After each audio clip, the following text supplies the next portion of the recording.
जय हिंद दोस्तों, मैं वीर स्वागत करता हूं आप सभी का वीर सर जीएस वाले में।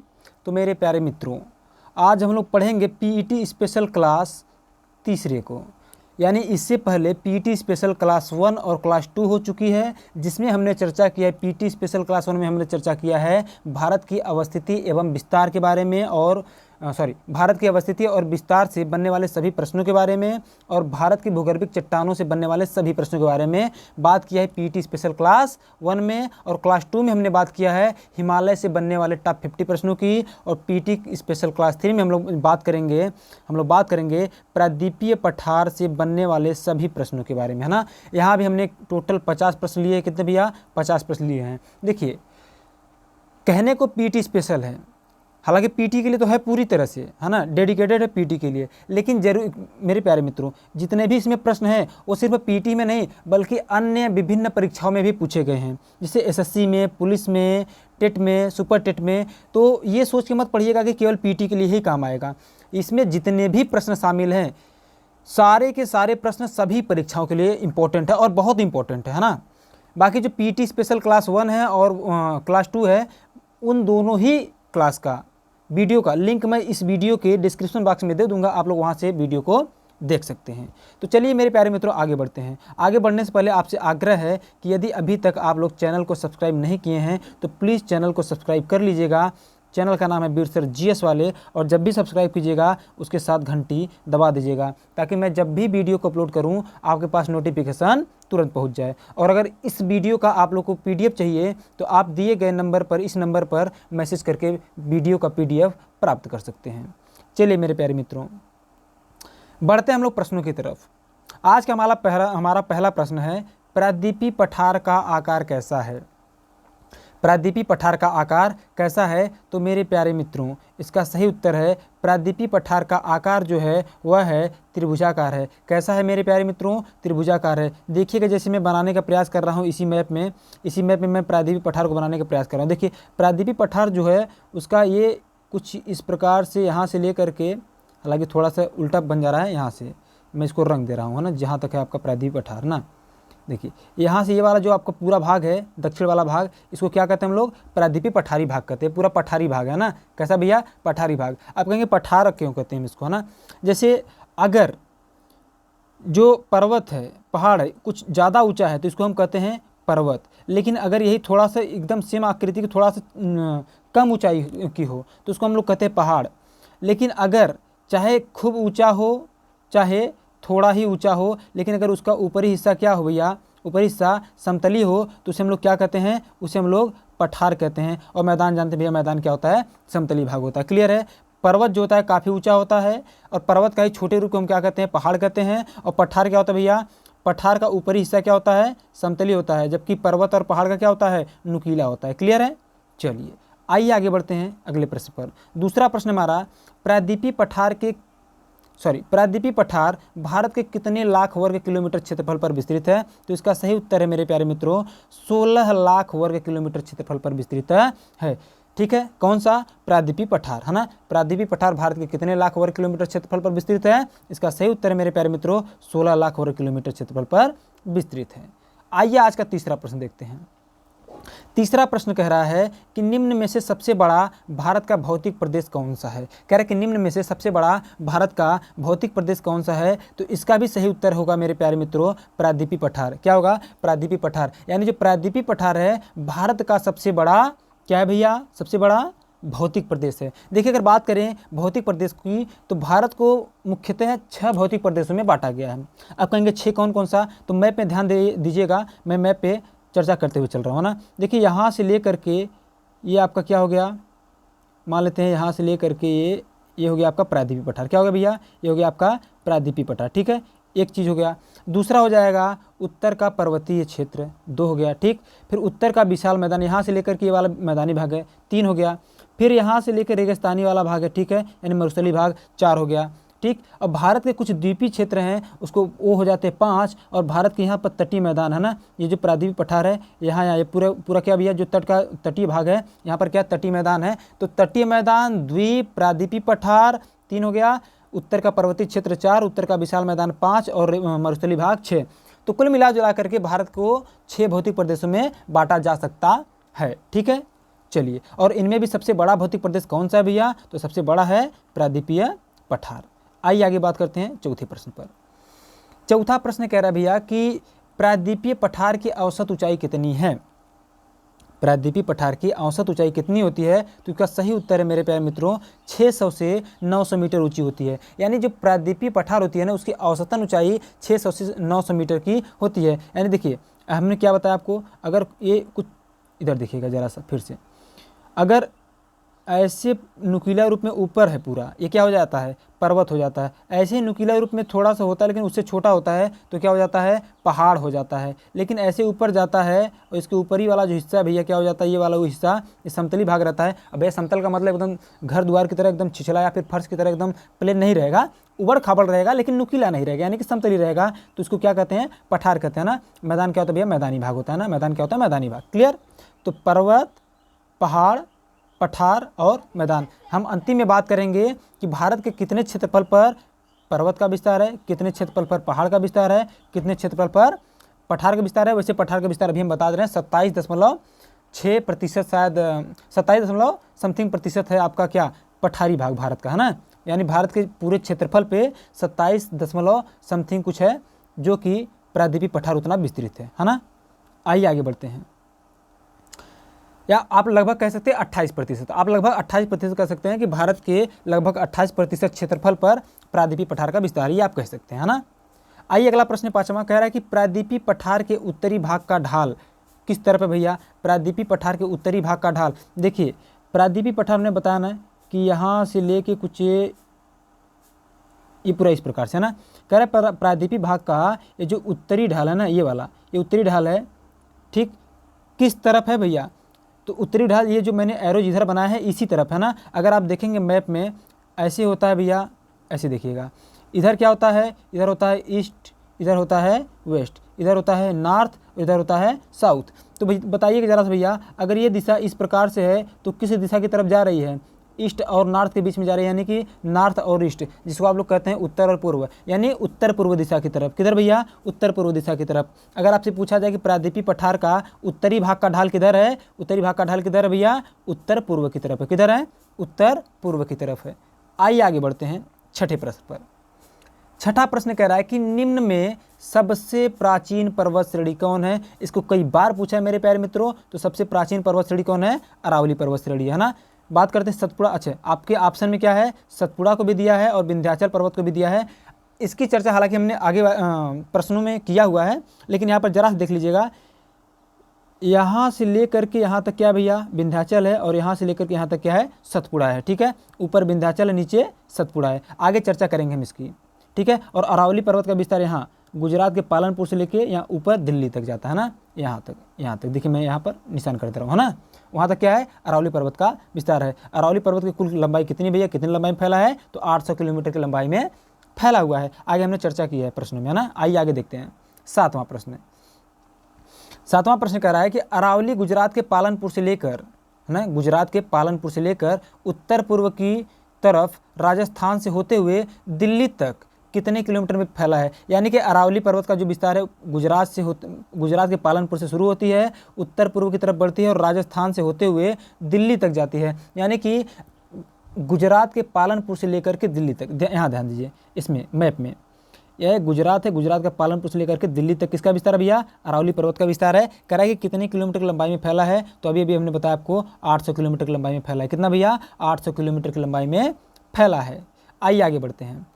कह रहा है कि अरावली पर्वत श्रेणी की सर्वाधिक लंबाई किस राज्य में? देखिए, गुजरात यहाँ है, गुजरात बाद राजस्थान है, उसके बाद आपका आ जाता है हरियाणा, दिल्ली वगैरह आ जाता है। तो सर्वाधिक अगर बात करें कि सर्वाधिक लंबाई किस राज्य में मिल रही है, तो सर्वाधिक अगर देखेंगे तो भैया इसकी सर्वाधिक लंबाई कहाँ मिल रहा है आपको? राजस्थान में मिल रहा है। कहाँ मिल रहा है? राजस्थान में मिल रहा है। तो भैया अगर आपसे पूछे कि अरावली पर्वत श्रेणी की सर्वाधिक लंबाई किस राज्य में है, तो इसका सही उत्तर हो जाएगा राजस्थान। क्या हो जाएगा भैया? राजस्थान हो जाएगा। आइए आगे बढ़ते हैं 9वें प्रश्न पर।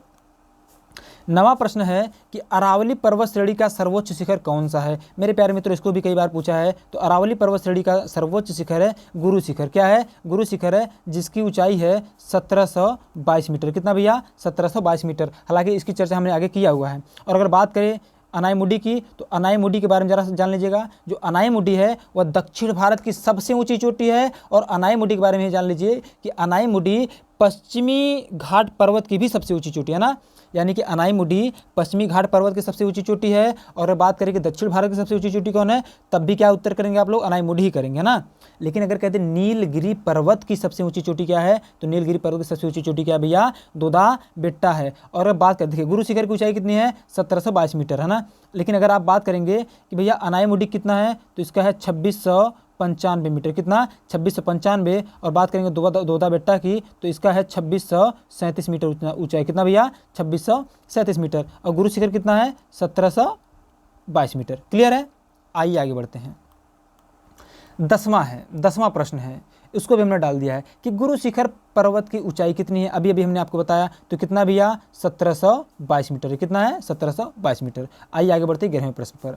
11वां प्रश्न हमारा कह रहा है कि निम्न में किस पहाड़ी के समीप दिलवाड़ा का जैन मंदिर है। मेरे प्यारे मित्रों, निम्न में माउंट आबू पहाड़ी के समीप क्या है भैया, दिलवाड़ा का जैन मंदिर। क्या है, दिलवाड़ा का जैन मंदिर है।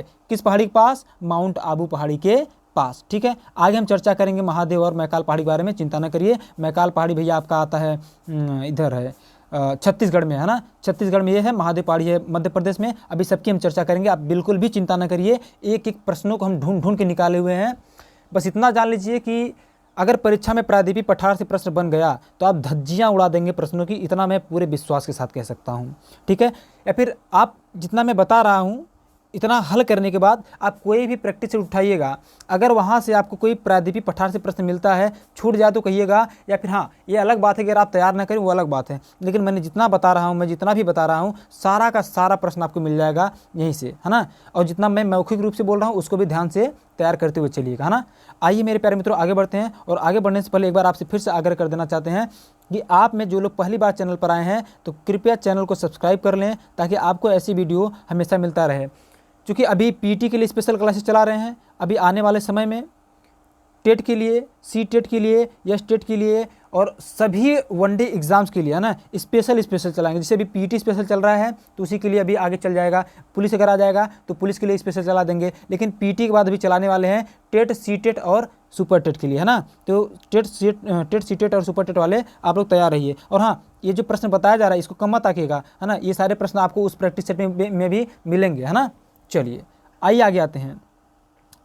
12वां प्रश्न क्या कह रहा था कि माही और लूनी नदी किस पर्वत श्रेणी के समीप से निकलती हैं। माही और लूनी नदी किस पर्वत श्रेणी के समीप से निकलती हैं, तो इसका सही उत्तर भैया अरावली पर्वत श्रेणी। क्या, अरावली पर्वत श्रेणी। अरावली पर्वत श्रेणी के समीप से क्या निकलती है, माही और लूनी नदी। मेरे प्यारे मित्रों, इतने लोग देख रहे हैं तो कृपया वीडियो को लाइक भी करते हुए चलिए, ताकि हमारा भी मनोबल बढ़ा रहे।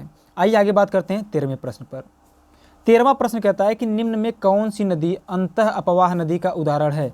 कौन सी नदी अंतः अपवाह नदी का उदाहरण है, तो इसका सही उत्तर भैया लूनी नदी। लूनी नदी क्या है, अंतः अपवाह नदी का उदाहरण है। क्योंकि जब लूनी नदी अरावली के पश्चिमी भाग से निकलती है तो आगे आते हुए बाद में आगे कच्छ के, गुजरात के कच्छ जिले में, कच्छ के रण में आकर क्या होती है भैया, विलीन हो जाती है। यानी कि जो कच्छ का रण है वह एक दलदली सा क्षेत्र है, और वहाँ इस दलदल में क्या होता है भैया, यह लूनी नदी विलीन हो जाता है, पता ही नहीं चलता। और क्या होता है, अंतः अपवाह नदी के रूप में क्या होने लगता है भैया, प्रवाहित होने लगता है ना। तो आपसे पूछा जा रहा है कि निम्न में कौन अंतः अपवाह नदी का उदाहरण भैया, तो इसका सही उत्तर क्या है, लूनी नदी। क्या भैया, लूनी नदी। आइए आगे बढ़ते हैं 13वें प्रश्न पर। हाँ, 14वें प्रश्न पर। 14वां प्रश्न कह रहा है कि निम्न में से कौन सी नदी कर्क रेखा को 2 बार काटती है। बताइए भैया, कौन सी नदी कर्क रेखा को 2 बार काटती है। इसको तो आप लोग इस प्रश्न के उत्तर को तो आप लोग उठा के फेंक रहे होंगे ना। कैसे भैया, माही नदी, है ना। इसको तो कई बार बताया गया है कि माही नदी कर्क रेखा को 2 बार काटती है। देखिए मेरे प्यारे मित्रों, कर्क रेखा का जिक्र आया हुआ है, तो जरा सा कर्क रेखा के बारे में जान लेते हैं। कर्क रेखा भारत के लगभग बीचों बीच से गुजरता है।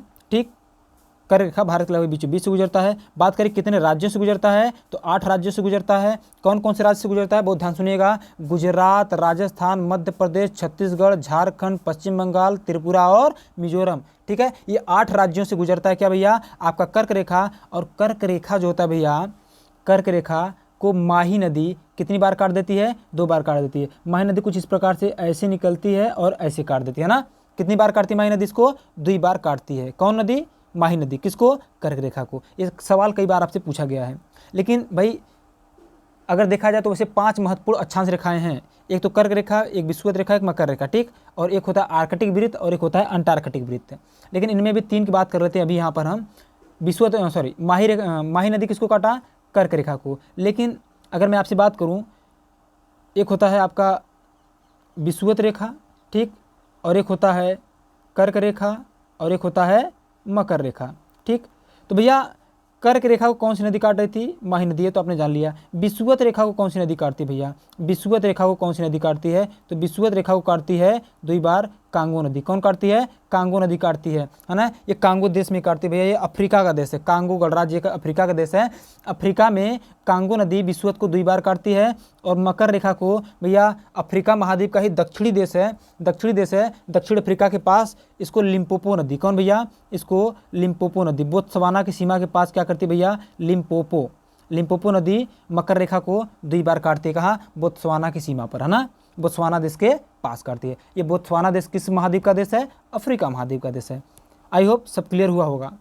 आगे बढ़ते, यदि कोई डाउट रह जाता है, कोई भी डाउट हो, अगर एक्स्ट्रा डाउट भी हो तो आप लोग कमेंट के माध्यम से पूछ लीजिए, मैं अभी आंसर करने के लिए रेडी हूँ, ठीक। आइए अगला प्रश्न है 15वां प्रश्न। 15वां प्रश्न कह रहा है कि निम्न में से किस नदी का उद्गम मालवा पठार से नहीं होता है? ध्यान दीजिएगा, कह रहा है कि निम्न में से किस नदी का उद्गम मालवा पठार से नहीं होता है। किस पठार भैया? मालवा पठार से नहीं होता है। तो मेरे प्यारे मित्रों, मालवा पठार से चंबल नदी, बेतवा और काली सिंध, इन तीनों ही नदियों का जो उद्गम होता है कहाँ से होता है भैया? कहाँ से होता है? मालवा पठार से होता है। कहाँ से होता है? मालवा पठार से होता है। लेकिन नर्मदा नदी का मालवा पठार से नहीं होता। नर्मदा नदी कहाँ से होता है भैया? अमरकंटक के पठार से। कहाँ से? अमरकंटक पठार से, है ना। नर्मदा और एक नदी और है सोन नदी, नर्मदा और सोन नदी, ये दोनों ही नदियों का उद्गम अमरकंटक पठार से होता है। बाकी यहाँ पे चंबल, बेतवा और काली सिंध नदी का उद्गम कहाँ से हो रहा है? मालवा पठार से हो रहा है। कहाँ से भैया? मालवा पठार से। आई होप आप लोग समझ रहे होंगे बहुत अच्छी तरह से। आप लोग वीडियोस को शेयर कर दीजिए, आपके जो मित्र हैं, दोस्त हैं, उन तक पहुँचाइए वीडियो को, है ना। बताइए कि लाइव क्लासेस चल रही है, आप आइए और क्लास को अटेंड कीजिए, है ना। आगे बात करेंगे हम, जैसे कि आपको ये वीडियोस कब मिलेगा, सारी चर्चा करेंगे हम अंत में। अंत तक, वीडियो के अंत तक आप लोग बने रहिएगा। आपको ढेर सारी चीज़ें और ढेर सारी महत्वपूर्ण बातें यहाँ से सीखने को मिलेंगी और महत्वपूर्ण प्रश्न सीखने को मिलेंगे। अगला प्रश्न 16वां कह रहा है कि निम्न में कौन सा बांध चंबल नदी पर नहीं है भैया? कह रहा है कि निम्न में कौन सा बांध चंबल नदी पर नहीं बना है? तो मेरे प्यारे मित्रों, राणा सागर, जवाहर सागर और गांधी सागर, ये तीनों किस नदी पर भैया? ये तीनों किस नदी पर बने हैं बांध? चंबल नदी पर। जबकि सरदार सरोवर बांध भैया नर्मदा नदी पर। किस नदी पर है? सरदार सरोवर बांध नर्मदा नदी पर। बताइए क्या नर्मदा नदी पर ही है? कमेंट करके आप लोग बताएं कि सरदार सरोवर बांध किस नदी पर बनाया गया है, ठीक है। लेकिन राणा सागर, जवाहर सागर और गांधी सागर, ये तीनों किस नदी पर है? चंबल नदी पर। ध्यान दीजिएगा, सरदार सरोवर में आपको मैं ही बता दे रहा हूँ, ये नर्मदा नदी पर ही है। क्लियर? आइए आगे बढ़ते हैं 17वें प्रश्न पर। 17वां प्रश्न कह रहा है हमारा कि निम्न में से किस पठार के पूर्वी भाग को बुंदेलखंड पठार के नाम से जानते हैं? कह रहा है भैया कि निम्न में से किस पठार के पूर्वी भाग को क्या कहते हैं? बुंदेलखंड पठार कहते हैं। तो भैया यह मालवा पठार के ही पूर्वी भाग को क्या कहते हैं? बुंदेलखंड पठार कहते हैं। क्या कहते हैं? मालवा पठार के पूर्वी भाग को क्या कहते हैं? बुंदेलखंड पठार कहते हैं, ठीक है। आइए आगे बढ़ते हैं 18वें प्रश्न पर।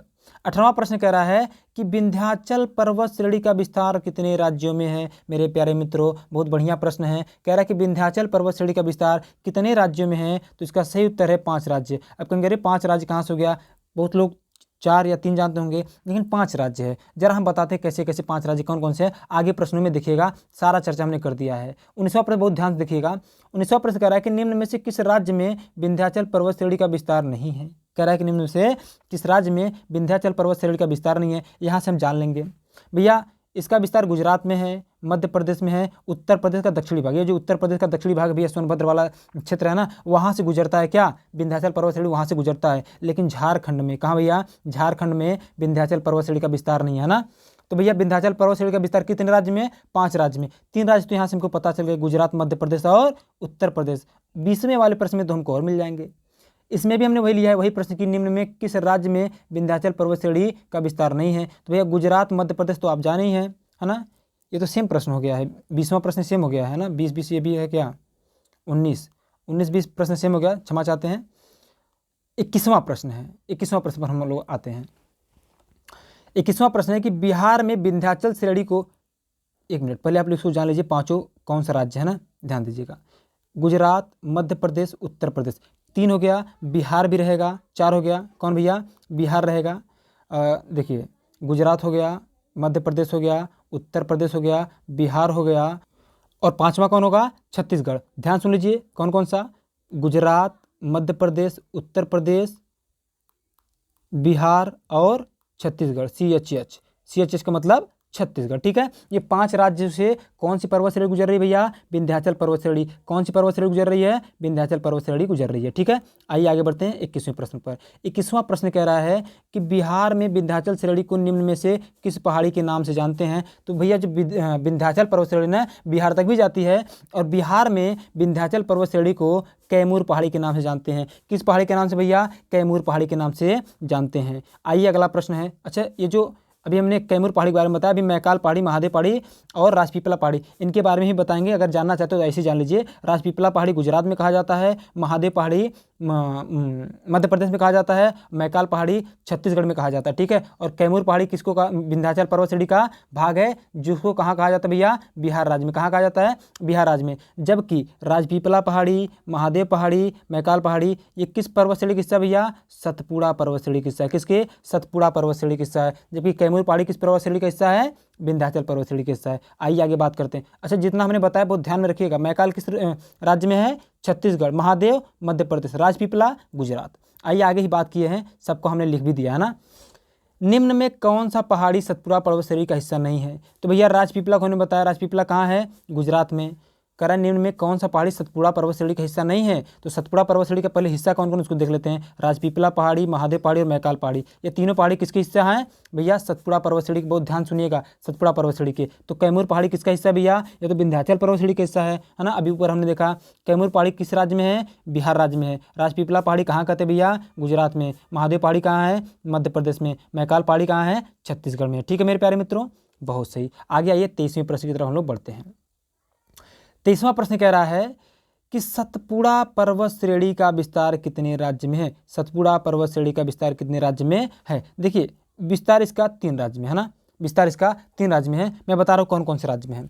एक तो गुजरात हो जाएगा, और दूसरा हो जाता है आपका, अभी आप आगे हमने चर्चा किया है, गुजरात हो जाएगा, मध्य प्रदेश हो जाएगा और छत्तीसगढ़ हो जाएगा। कौन भैया, गुजरात, मध्य प्रदेश और छत्तीसगढ़। देखिए जो मध्य प्रदेश है उसके नीचे देखिए गुजरात यहाँ से ये वाला, देखिए गुजरात, मध्य प्रदेश और छत्तीसगढ़ तक जाता है। लेकिन यहीं पर महाराष्ट्र की भी सीमा आती है, तो ध्यान रखिएगा महाराष्ट्र में नहीं होती, लेकिन गुजरात और यहाँ पर जब आती है ना ये सतपुड़ा पर्वत श्रेणी, तो महाराष्ट्र और मध्य प्रदेश की सीमा के साथ जाती है ना। तो भाई यहाँ पर 3 ही माना जाता है। और माना किसको किसको जाता है, मैं लिख दे रहा हूँ यहाँ पे। एक तो माना जाता है गुजरात को, दूसरा माना जाता है किसको भैया, MP को, और तीसरा माना जाता है CHH यानी छत्तीसगढ़ को। यानी जो सतपुड़ा पर्वत श्रेणी कितने राज्य से गुजरती है, 3 राज्य से। कौन कौन सा भैया, गुजरात, मध्य प्रदेश और छत्तीसगढ़। महाराष्ट्र नहीं, इस बात को ध्यान रखिएगा। क्लियर है। आइए आगे बढ़ते हैं 24वें प्रश्न पर। 24वां प्रश्न कहा जा रहा है कि सतपुड़ा पर्वत श्रेणी का विस्तार निम्न में से किस राज्य में नहीं है। भैया अभी मैंने बताया सतपुड़ा पर्वत श्रेणी का विस्तार किस राज्य में नहीं है। तो अभी हमने बताया कि 3 राज्य में है, और 3 राज्यों का नाम क्या भैया, गुजरात, मध्य प्रदेश, छत्तीसगढ़। ये बताया कि इनमें है, और किस में नहीं है, उत्तर प्रदेश में नहीं है। ठीक है, उत्तर प्रदेश में तो विंध्याचल पर्वत श्रेणी का विस्तार है ना। आइए आगे बात करते हैं 25वें प्रश्न पर। 25वां प्रश्न कह रहा है कि सतपुड़ा पर्वत श्रेणी की सबसे ऊंची चोटी क्या है।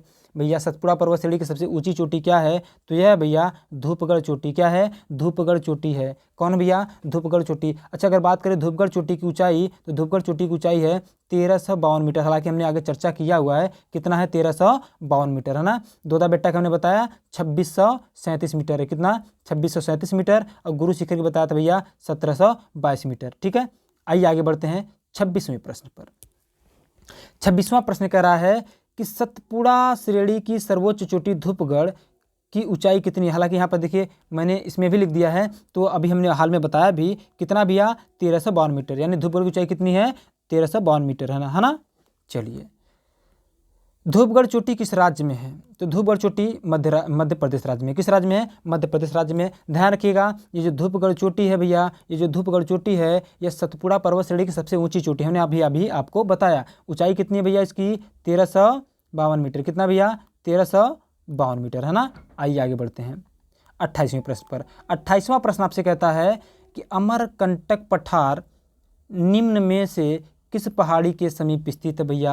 अमरकंटक पठार। भैया अमरकंटक पठार कहाँ है? छत्तीसगढ़ और झारखंड वाले एरिया के पास है। तो भैया छत्तीसगढ़ में क्या है? मैकाल पहाड़ी है। क्या है? मैकाल पहाड़ी। तो अगर पूछा जाए कि अमरकंटक पठार निम्न में से किस पहाड़ी के समीप स्थित है, तो भैया किस पहाड़ी के समीप है? मैकाल पहाड़ी के समीप स्थित है। कौन भैया? अमरकंटक पठार। ठीक है, अमरकंटक पठार। देखिए अमरकंटक पठार से दो नदियाँ निकल रही थी, कौन कौन सी? नर्मदा एवं सोन। हमने आगे भी बताया, इसके पहले भी हमने चर्चा किया उसकी।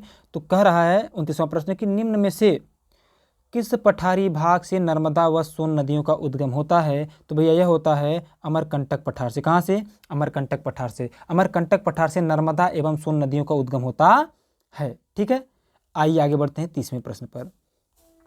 30वां प्रश्न है हमारा। 30वां प्रश्न कह रहा है भैया कि निम्न में कौन पर्वत श्रेणी भारत में स्थित एकमात्र ब्लाक पर्वत का उदाहरण है? तो इसका सही उत्तर भैया सतपुड़ा पर्वत श्रेणी। कौन सा? सतपुड़ा पर्वत श्रेणी। अच्छा, ये जो ब्लाक पर्वत का उदाहरण के बारे में बात कर रहा है कि ब्लाक पर्वत कैसे हो गया, जरा यहाँ ध्यान से समझिएगा ना।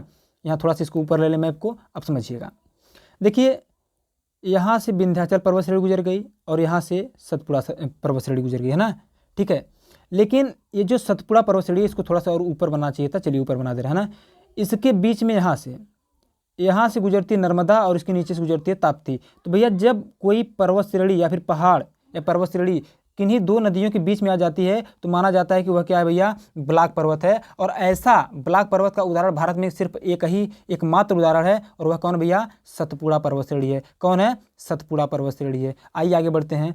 कह रहा है 30वां प्रश्न 31वां कि निम्न में सबसे धनी व सबसे समृद्ध पठार कौन है? यहाँ पत्थर हो गया है, पठार रहेगा। क्या रहेगा भैया? सबसे समृद्ध पठार कौन सा है? तो भैया सबका सही उत्तर इसका होगा छोटा नागपुर पठार। यानी छोटा नागपुर पठार सबसे धनी और सबसे समृद्ध क्या भैया? पठार है। क्यों सबसे समृद्ध और सबसे धनी पठार भैया? क्योंकि यहाँ पर खनिज जो है बहुत अत्यधिक मात्रा में पाए जाते हैं ना। खनिज बहुत अत्यधिक मात्रा में पाए जाते हैं। तो भैया लिखा गया अगला प्रश्न है कि भारत का खनिज हृदय किस पठार को कहते हैं? किसको कहते हैं भैया? अभी हम चर्चा कर ही रहे हैं छोटा नागपुर पठार की। यहाँ पर इतनी ज़्यादा मात्रा में खनिज पाया जाता है कि हम लोग छोटे नागपुर पठार को क्या कहते हैं? भारत का खनिज हृदय, है ना।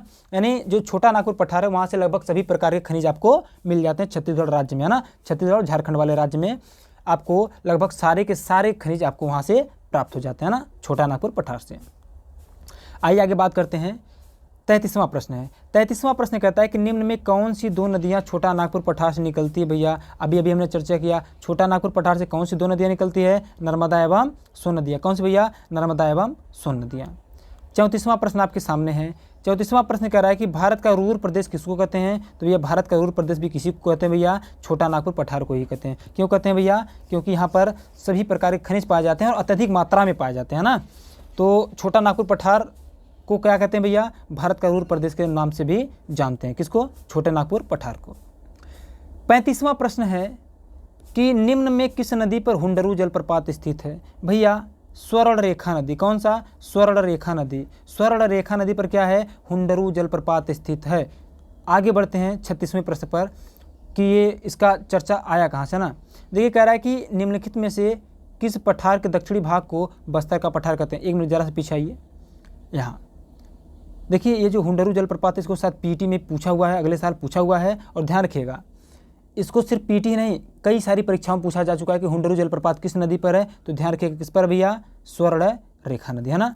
चलिए चूँकि कई बार पूछा गया इसी वजह से हमको रिपीट करवाना पड़ा। आइए 36वां प्रश्न। देखिए अगर नहीं समझ में आ रहा है तो कमेंट करके हमको बता सकते हैं, मैं समझाने का पूर्णतः प्रयास करूंगा। ठीक है, और यदि आप लोग वीडियो अभी नहीं देख पा रहे तो बाद में भी देख सकते हैं, कोई दिक्कत नहीं। लेकिन लाइव का जो मजा रहता है वो अलग ही रहता है ना। लाइव लगता है नहीं कि हम लोग कुछ कर रहे हैं, पढ़ रहे हैं वास्तव में। आइए अगला प्रश्न है कि निम्न में से किस पठार के दक्षिणी भाग को बस्तर का पठार कहते हैं? क्या कहते हैं भैया? किस पठार के दक्षिणी भाग को बस्तर का पठार कहते हैं? तो भैया इसका सही उत्तर है दंडकारण्य। ये दंडकरण लिखा है, टाइपिंग करने मिस्टेक हो गया है। इसका सही उत्तर है दंडकारण्य पठार। दंडकारण्य पठार। ठीक है, दंडकारण्य पठार का दक्षिणी भाग को क्या कहते हैं भैया? बस्तर का पठार कहते हैं। क्या कहते हैं? बस्तर का पठार कहते हैं। 37वां प्रश्न है। कह रहा है कि निम्न में से किस पठार से टीन की प्राप्ति होती है? टीन, हाँ टीन की प्राप्ति कहाँ से होती है भैया? बस्तर के पठार से होती है। ध्यान दीजिएगा टीन की प्राप्ति एकमात्र स्थान है कौन सा भैया? कौन सा? बस्तर का पठार। यहीं से टीन केवल प्राप्त होता है ना। बस्तर के पठार से ही केवल टीन की प्राप्ति होती है। आइए आगे बढ़ते हैं। अच्छा, मेघालय का पठार, दक्कन का पठार, इन सबकी चर्चा करें। देखिए मेघालय का जो पठार है यहाँ पर गारो, खासी, जयंतिया, मिकिर और रेंगमा के साथ शुरुआत होता है, और जो दक्कन का पठार है यहाँ पूरा महाराष्ट्र वाले क्षेत्र में विस्तृत है ना। आगे चर्चा करेंगे सबकी हम, है ना। अगला प्रश्न है, गारो, खासी, जयंतिया पहाड़ियाँ किस पठार के अंतर्गत आती हैं? लीजिए भैया आ गया, है ना। किस पठार के अंतर्गत आती है भैया? मेघालय और शिलांग पठार। देखिए मेघालय और नहीं रहेगा, मेघालय या कर सकते हैं आप, है ना। मेघालय या आप कर सकते हैं कि मेघालय या शिलांग पठार के अंतर्गत कौन कौन सी पहाड़ियाँ आती है भैया? गारो पहाड़ी, खासी पहाड़ी और जयंतिया पहाड़ी। ये तीनों पहाड़ी किसके अंतर्गत आती हैं बताइए भैया? मेघालय या शिलांग पठार के अंतर्गत आती हैं। क्लियर है? मेघालय शिलांग पठार देखिए यहाँ इस वाले क्षेत्र में, मैं यहाँ पर गोला कर रहा हूँ, ज़रा ध्यान दीजिएगा, ये इस वाले क्षेत्र में ना, यहीं पर है भैया आपका मेघालय। मेघालय में गारो, खासी और जयंतिया 3 पहाड़ियाँ हैं, और 2 पहाड़ी है मिकिर और रेंगमा जो कि असम राज्य में है ना। कहाँ पे है? असम राज्य में। वो दोनों भी किसके अंतर्गत आती हैं? मेघालय और शिलांग पठार के अंतर्गत ही आती हैं। क्लियर है? ओके, आगे आइए।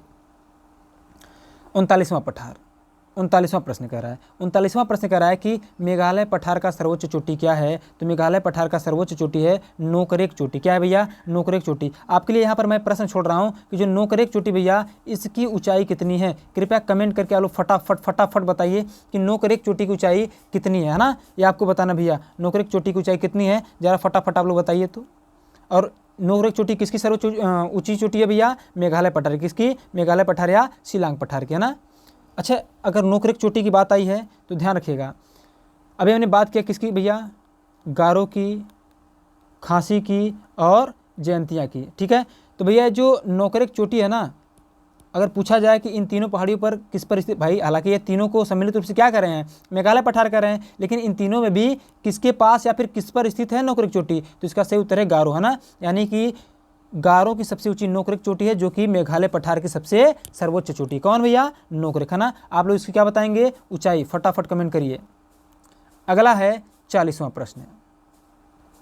40वां प्रश्न कह रहा है कि दुनिया का सर्वाधिक वर्षा वाला स्थान मासिनराम या चेरापूंजी, और कर दिया है मेरा भाई, टाइप किया है पूरे प्रश्नों को। कह रहा है कि दुनिया का सर्वाधिक वर्षा वाला स्थान मासिनराम या चेरापूंजी निम्न में से किस पहाड़ी के समीप है भैया? है ना। देखिए आपसे पूछा जाता है कि दुनिया का सर्वाधिक वर्षा वाला स्थान मासिनराम है ना। आपसे पूछा जाता है कौन सा स्थान है जो दुनिया का सबसे अधिक वर्षा वाला स्थान है, तो होता है उत्तर आपका मासिनराम। लेकिन अगर मासिनराम नहीं रहता है तो उत्तर आपका सही क्या होता है? चेरापूंजी होता है। क्या होता है भैया? चेरापूंजी होता है। तो कह रहा है कि मासिनराम या चेरापूंजी किस पहाड़ी के समीप स्थित है? तो इसका सही उत्तर है मेरे प्यारे मित्रों, खासी पहाड़ी के समीप। किसके पहाड़ी के समीप? खासी पहाड़ी के समीप। जबकि अभी गारो पहाड़ी के समीप हमने क्या देखा था कि नोकरेक चोटी है, जो कि मेघालय पठार की सर्वोच्च चोटी भी है ना। अच्छा, आपसे ये भी पूछता है कि मासिनराम या चेरापूंजी किस राज्य में है? तो भैया किस राज्य में है? मेघालय में। कहाँ भैया? मेघालय में। क्लियर है? आइए आगे बढ़ते हैं 41वां प्रश्न की तरफ। 41वां प्रश्न है कि मेघालय पठार के अंतर्गत अन्य 2 पहाड़ियाँ मिकिर और रेंगमा किस राज्य में स्थित है? अभी मैंने ऊपर ही बताया भैया कि मिकिर और रेंगमा किस राज्य में है? असम राज्य में है। जबकि गारो और खासी जयंतिया कहाँ है भैया? गारो, खासी, जयंतिया कहाँ है? मेघालय में, है ना। और मिकिर रेंगमा कहाँ है? मिकिर रेंगमा कहाँ है? असम राज्य में। किस राज्य में? असम राज्य में। मिकिर और रेंगमा, गारो, खासी, जयंतिया सभी किसके अंतर्गत आते हैं भैया? मेघालय पठार के अंतर्गत आते हैं। ठीक है, आइए 42वें प्रश्न पर बढ़ते हैं। 42वां प्रश्न कह रहा है कि ज्वालामुखी के लावा से निर्मित पठार कौन सा है? ज्वालामुखी के लावा से निर्मित पठार कौन सा है? तो इसका सही उत्तर भैया दक्कन ट्रैप। क्या है? दक्कन ट्रैप, या फिर इसी को दक्कन का पठार कहते हैं। क्या कहते हैं भैया? दक्कन ट्रैप कहिए, चाहे दक्कन का पठार कहिए, है ना। ओके, आइए आते हैं 43वें प्रश्न पर। 43वां प्रश्न कह रहा है कि बाबा बुदन की पहाड़ी किस राज्य में है भैया? बाबा बुदन की पहाड़ी किस राज्य में है? तो इसका सही उत्तर है कर्नाटक। हालांकि जो बाबा बुदन की पहाड़ी है भैया, है ना, बाबा बुदन की जो पहाड़ी है इसकी सर्वोच्च चोटी क्या है? कुद्रेमुख है। क्या है भैया? कुद्रेमुख, है ना। कुद्रेमुख, है ना। कुद्रेमुख। ठीक है, बाबा बुदन की सर्वोच्च पहाड़ी क्या है भैया? सर्वोच्च चोटी क्या है? कुद्रेमुख है। बाबा बुदन की पहाड़ी कहाँ स्थित है भैया? कर्नाटक राज्य में है। क्लियर है? बहुत अच्छी बात है। आइए आगे बढ़ते हैं 44वें प्रश्न पर। 44वां प्रश्न कह रहा है कि नीलगिरी पहाड़ी का विस्तार निम्न में से किस राज्य में नहीं है? ठीक, यहाँ पर देखिए 2-3 तरह के क्वेश्चन बनेंगे कि पहला तो बनेगा कि नीलगिरी पहाड़ी का विस्तार कितने राज्यों में है? तो कितने राज्यों में नीलगिरी पहाड़ी का विस्तार भैया? 3 राज्यों में। किसमें किसमें? केरल, कर्नाटक और तमिलनाडु में। अब भैया जब आपको पता चल गया कि 3 राज्य में नीलगिरी पर्वत का विस्तार है, केरल, कर्नाटक और तमिलनाडु में, तो भैया आपसे इस प्रश्न में क्या कहा है कि नीलगिरी पहाड़ी के विस्तार निम्न में किस राज्य में नहीं है? तो किस राज्य में नहीं है भैया? आंध्र प्रदेश राज्य में नहीं है। बाकी अन्य राज्यों में क्या भैया? केरल में, कर्नाटक में और तमिलनाडु में किसका विस्तार है? नीलगिरी पहाड़ी का विस्तार है। अगर आपसे टोटली पूछा जाए कि नीलगिरी पहाड़ी का विस्तार कितने राज्यों में है, तो कितने राज्यों में भैया? 3 राज्यों में। कितने राज्यों में है? 3 राज्यों में। ठीक है, आइए आगे बढ़ते हैं 45वें प्रश्न की तरफ। आज का 45वां प्रश्न कह रहा है कि पालनी पहाड़ी किस राज्य में है? भैया पालनी पहाड़ी किस राज्य में है? इसका सही उत्तर है तमिलनाडु। इसको कई बार पूछा गया है, सामान्यतः पूछ लिया जाता है कि पालनी पहाड़ियाँ किस राज्य में है, तो तमिलनाडु राज्य में है ना। आइए आगे बढ़ते हैं 46वें प्रश्न पर। 46वां प्रश्न इंपॉर्टेंट है, बहुत इंपॉर्टेंट है। कह रहा है कि पूर्वी घाट और पश्चिमी घाट आपस में जहाँ पर आकर मिलते हैं उसे क्या कहते हैं? भैया पूर्वी घाट और पश्चिमी घाट आपस में जहाँ आकर मिलते हैं, कहाँ मिलते हैं? नीलगिरी पर्वत पर भैया। कहाँ मिलते हैं? नीलगिरी पहाड़ी पर आकर के मिलते हैं। कौन भैया? पूर्वी घाट और पश्चिमी घाट। देखिए जो नीलगिरी पर्वत है यहाँ पर है ना, यहाँ पर मैं यहाँ पर बना दे रहा हूँ, यहाँ पर है, इधर से आता है भैया पूर्वी घाट और इधर से आता है पश्चिमी घाट, यहीं पर आपस में मिल जाते हैं। और ये जो आपका नीलगिरी पर्वत है 3 राज्यों में विस्तृत है। यहाँ पर कर्नाटक है, नीचे केरल और यहाँ पे तमिलनाडु है ना। यानी कि कर्नाटक, केरल, तमिलनाडु इन तीनों में कौन विस्तृत है भैया? नीलगिरी पर्वत विस्तृत है। जबकि नीलगिरी पर्वत पर ही पूर्वी घाट और पश्चिमी घाट आकर के आपस में मिलते हैं, है ना। ये भी प्रश्न ध्यान रखिएगा। अगला प्रश्न 47वां। कह रहा नीलगिरी पहाड़ी की सर्वोच्च चोटी क्या है? भैया नीलगिरी पहाड़ी की सर्वोच्च चोटी है दोदा बेट्टा। क्या है? दोदा बेट्टा है। गुरु शिखर की विभिन्न ऊंचाई बताया था कितना? 1722 मीटर। अनाईमुडी बताया था 2695 मीटर। धूपगढ़ का बताया था 1352 मीटर। कितना भैया? 1352 मीटर। ये भैया तो दोदा बेट्टा का कितना बताया था? दोदा बेट्टा का बताया था हमने 2637 मीटर। कितना? 2637 मीटर हमने बताया कि दोदा बेट्टा की ऊंचाई कितनी? 2637 मीटर है। क्लियर है मेरे दोस्तों। आइए आगे बढ़ते हैं 48वें प्रश्न पर। 48वां प्रश्न कह रहा है कि दक्षिण भारत की सबसे ऊंची चोटी क्या है? जैसा कि हमने पहले ही चर्चा किया था भैया, दक्षिण भारत की सबसे ऊंची चोटी क्या है? अनाईमुडी है। क्या भैया? अनाईमुडी है। अगर आपसे पूछा जाए कि इसकी ऊंचाई कितनी है, इसकी ऊंचाई भैया 2695 मीटर। कितना? 2695 मीटर। किसकी ऊंचाई है? दक्षिण भारत की सबसे ऊंची चोटी की। और दक्षिण भारत की सबसे ऊंची चोटी है कौन भैया? है कौन? अनाईमुडी है। कौन भैया? अनाईमुडी है। ठीक है, अनाईमुडी है। आइए आगे बढ़ते हैं 49वें प्रश्न पर। 49वां प्रश्न कह रहा है कि इलायची पहाड़ी का अन्य नाम क्या है? तो इसका सही उत्तर भैया कार्डमम पहाड़ी है ना। कार्डमम पहाड़ी को क्या कहते हैं? इलायची पहाड़ी के नाम से भी जानते हैं। अन्नामलई पहाड़ी तमिलनाडु और केरल वाले क्षेत्र में ही है। पालनी पहाड़ी कहाँ है भैया? ये तमिलनाडु में है। मैकाल पहाड़ी कहाँ है? छत्तीसगढ़ में। कहाँ भैया? छत्तीसगढ़ में। क्लियर है। अच्छा, माना जाता है कि जो अनाईमुडी है वह अन्नामलई पहाड़ी पर ही स्थित है। कहाँ भैया? अन्नामलई पहाड़ी पर ही स्थित है। कौन? अनाईमुडी। और अनाईमुडी क्या है? दक्षिण भारत की सबसे ऊंची चोटी है। ठीक है भैया। 50वां प्रश्न जरा से बात कर लें। कह रहा है कि पश्चिमी घाट पर्वत की लंबाई कितनी है? थोड़ा सा पीछे आइए जरा सा 48वें प्रश्न पर। 48वां प्रश्न क्या कह रहा है? 48वां प्रश्न कहा था कि दक्षिण भारत की सबसे ऊंची चोटी क्या है? आपने बताया अनाईमुडी। लेकिन अगर कह दे पश्चिमी घाट पर्वत की, क्या भैया? पश्चिमी घाट पर्वत की सबसे ऊंची चोटी क्या है? पश्चिमी घाट पर्वत की सबसे ऊंची चोटी क्या है भैया? तब भी आप अनाईमुडी कहेंगे। अगर कहे दक्षिण भारत की सबसे ऊंची चोटी क्या है, तब भी आप अनाईमुडी कहेंगे ना। और ऊंचाई तो हमने बता दी कितना भैया? 2695 मीटर। याद रखिएगा, ऊंचाई भी पूछता है यहाँ से, है ना। 49 हो गया।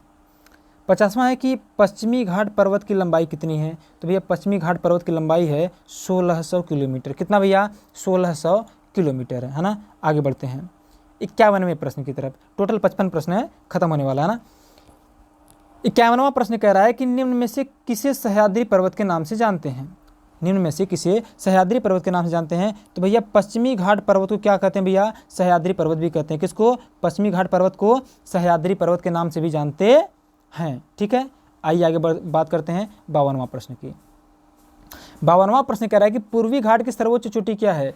पूर्वी घाट की सर्वोच्च चोटी क्या है? इसको कई बार पूछा भैया। क्या है? कई बार पूछा है। अभी टेट में भी पूछा है ना, एसएससी में भी पूछा जा चुका है, हर एग्जाम में लगभग इसको पूछा जा चुका है कि पूर्वी घाट की सर्वोच्च चोटी क्या है? तो भैया इसका सही उत्तर होता है महेंद्रगिरी चोटी। क्या? महेंद्रगिरी चोटी। लेकिन भैया महेंद्रगिरी चोटी जो है किस राज्य में है? किस राज्य में है भैया? तो महेंद्रगिरी चोटी है यहाँ उड़ीसा राज्य में। किस राज्य में है? उड़ीसा राज्य में, है ना।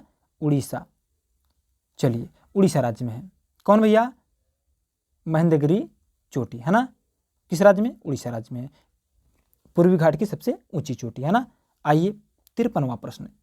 53वां प्रश्न कह रहा है कि पश्चिमी घाट पर्वत की सर्वोच्च चोटी क्या है। अभी हमने डिस्कस किया भैया क्या है, अनाईमुडी। चाहे पश्चिमी घाट की सर्वोच्च चोटी पूछ ले, चाहे दक्षिण भारत की सर्वोच्च ऊंची चोटी पूछ ले, उसका उत्तर क्या होगा, अनाईमुडी चोटी, है ना। ऊंचाई कितना, 2695 मीटर। लेकिन अगर हम आपसे पूछ रहे हैं कि पूर्वी घाट पर्वत की सबसे ऊंची चोटी, तो महेंद्रगिरी है। किस राज्य में भैया, उड़ीसा राज्य में, ठीक है। आइए आगे बढ़ते हैं 54वां प्रश्न की तरफ। कह रहा है कि पूर्वी तटीय मैदान का विस्तार कहाँ से कहाँ तक है। कह रहा है पूर्वी तटीय मैदान का विस्तार, ध्यान दीजिएगा। अगर मैं बात करूँ पूर्वी तटीय मैदान के विस्तार की, तो यहाँ देखिए मैप है जैसे, है ना, जैसे मैप है, मैप पर ध्यान दीजिए, ऑप्शन पर नहीं। यहाँ से लेकर भैया पूरा घाट पर्वत है, घाट पर्वत के बाद ये इसके जो आसपास ये वाला जो क्षेत्र है ना, ये थोड़ा सा जो आपको उजला उजला सा भाग दिख रहा है, ये क्या भैया, मैदानी भाग है ना। तो वही कह रहा है कि पूर्वी घाट पर्वत की, यानी यहाँ से यहाँ तक तो क्या था, यहाँ से यहाँ तक पूरा पर्वत है, ठीक। उसका जो तटीय क्षेत्र है, तटीय क्षेत्र मैदानी क्षेत्र है, तो वही कह रहा है कि पूर्वी तटीय मैदान का विस्तार कहाँ कहाँ तक भैया, तो भैया हुगली नदी के मुहाने से लेकर के कन्याकुमारी तक है। कहाँ तक भैया, यहाँ देखिए, यहाँ हुगली नदी के मुहाने से लेकर के कहाँ तक है, कन्याकुमारी तक है। किसका विस्तार भैया, पूर्वी तटीय मैदान का। किसका, पूर्वी तटीय मैदान का। आज का हमारा अंतिम प्रश्न है कि देश के कितने प्रतिशत क्षेत्रफल पर, देश के कितने प्रतिशत क्षेत्रफल पर पठार का विस्तार है। किसका भैया, पठार का विस्तार है। तो ध्यान दीजिएगा, बहुत ध्यान सुनिएगा। 10.6% क्षेत्रफल पर क्या है, पर्वत है। क्या भैया, 10.6% क्षेत्रफल पर पर्वत है। उसके बाद 18.5% क्षेत्रफल पर क्या है, पहाड़ है। क्या है, पहाड़ है। और 27.7% क्षेत्रफल पर, जैसा कि हमने बताया था आपको, क्या है भैया, पठार है। क्या है, पठार है। और 43.2% भाग पर क्या है, मैदान है। क्या भैया, मैदान है ना। चलिए, ये 4 चीज़ें हैं, है ना। यानी देश के कितने प्रतिशत क्षेत्रफल पर पठार है, पठार है आपका 27.7% क्षेत्रफल पर, ठीक। पर्वत कितने प्रतिशत पर है, 10.6% पर। पहाड़ कितने प्रतिशत पर है, 18.5%। देखिए अभी हमने आपको बताया पर्वत, पहाड़ और पठार में डिफरेंस। फिर से एक बार समझ लीजिएगा ना, फिर से आप लोग यहाँ समझिए, ये खाली सा है, ठीक, ध्यान समझिएगा। अगर ये वाली आकृति है कुछ, ये वाली आकृति है, तो ये क्या है भैया, ये आपका पहाड़ है। लेकिन यही अगर पहाड़ का जो हिस्सा है बहुत ज़्यादा ऊँचा न रहे, एकदम ऐसे ही रहे, है ना, नुकीला भाग, तो ये हो जाता है, सॉरी, ये है पर्वत। ये क्या है, पर्वत है। ये है आपका पहाड़, ठीक। और यही अगर भाग ऐसे जाता है, ऊपर वाला हिस्सा ऐसे समतली हो जाता है ना, ऊपर वाला हिस्सा ऐसे क्या हो जाता है भैया, समतल सा हो जाता है। तो ये क्या, चाहे जितना ऊंचा, अगर मैं इसको इतना भी ऊंचा कर दूं, लेकिन अगर इसका ऊंचा वाला भाग, ऊपरी वाला हिस्सा क्या भैया, समतल है, तो इसको हम क्या कहेंगे, पठार ही कहेंगे, ठीक है, पठार ही कहेंगे। हालांकि इसकी जो पठार की ऊंचाई होती है 600 से 900 मीटर औसतन ऊंचाई होती है, ठीक है। और मैदानी भाग क्या होता है भैया, मैदानी भाग एकदम समतली भाग सा होता है ना। अब समतली भाग का मतलब ऐसा नहीं मतलब पूरा फर्श कर देगा, लेकिन हाँ बहुत ज़्यादा उबड़ खाबड़ नहीं रहता है। क्लियर है। तो मेरे प्यारे मित्रों, वीडियो कैसा लगा, कमेंट सेक्शन में पूरा कमेंट सेक्शन भर जाना चाहिए आप लोगों के अच्छे अच्छे कमेंट से, है ना। वीडियो जैसा भी लगता है आप लोग बताइए, और वीडियो को लाइक कीजिए, शेयर कीजिए, सब्सक्राइब कीजिए, अपने सभी दोस्तों को जोड़िए जो पढ़ना चाहते हैं ना। क्योंकि ये जो सेशन होता है, जो प्रश्न और उत्तर होता है, देखिए मैं ले सकता था छांट करके अलग अलग जगहों से थोड़ा थोड़ा करके, ठीक। लेकिन मैं चाह रहा हूं कि जो भी आपको प्रश्न दिया जाए, एक बार में ऐसा दे दिया जाए कि चाहे कोई भी प्रश्न आए, अगर वहां से प्रश्न आता है तो आप पूरे पेपर को हिलाने का दम रखें, है ना। तो मेरे प्यारे मित्रों, चलिए आज के लिए बस करते हैं। और अंतिम में जाते जाते एक बार आपसे पुनः रिक्वेस्ट करेंगे कि चैनल को अगर अभी तक भी सब्सक्राइब नहीं किए हैं तो सब्सक्राइब कर लीजिएगा भैया, और अपने दोस्तों को जोड़ सकते हैं तो जोड़िएगा। क्योंकि अभी हमारी शुरुआत है, पहल है, तो हमें आपके सपोर्ट की आवश्यकता है। तो सपोर्ट दिखाइए, अपना प्यार दिखाइए, हम आपके प्यार के आकांक्षी हैं। तो मेरे प्यारे मित्रों, आज के लिए बस करते हैं। अब वीडियो देखने के लिए आप सभी का बहुत बहुत धन्यवाद, और अंत तक जुड़े रहने के लिए सहृदय एक बार फिर से बहुत बहुत धन्यवाद।